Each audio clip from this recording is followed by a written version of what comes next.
Hello guys, nandito naman tayo ngayon sa may Best Western Plus Hotel. So kung mapapansin nyo, dalawang queen beds yung kinuha namin kasi walang available na king bed. But that's fine, okay lang queen bed. We don't need two beds, kaya king bed ang kinukuha namin normally. First impression, okay naman siya, malinis. I like this feature na kung gusto mong, imbis na yung lakad ang lalagay mo doon sa labas na do not disturb, ito na lang. And then kung gusto mo ng housekeeping, pipindin mo lang yan.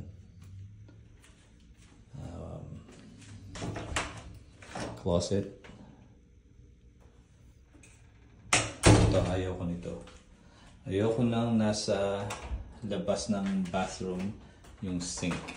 I don't get it. Well, actually, you know what?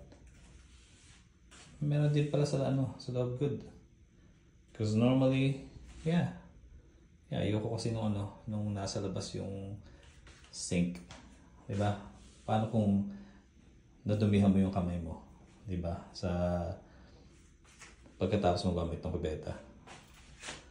Anyways, good na meron sa sa loob ng bathroom. So, yeah, very standard na bathroom. Nothing special, but it's clean, which should be kasi bago pa naman tong hotel na to. Bright enough. Meron siyang mga ceiling lights.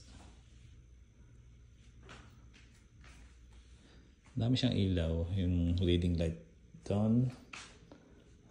Coffee station. Ottoman, chair. Office chair, work desk. It's good na meron silang safe, digital safe, And then adjoining room. Dito yung ito. As much as possible kinukuha namin yung adjoining room kasi para magkalapit kami ng mga anak namin.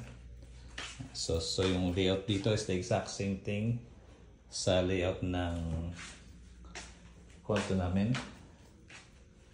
And, nandito yung tambay muna dito habang hinihintay yung anak namin na panganay.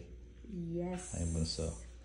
So, pagdating naman sa view, not much to see here, pero right across the street, yan, may mga restaurants, may mall, at saka yung grocery store. So, yung amenities, malalapit lang. Ayun. Bye!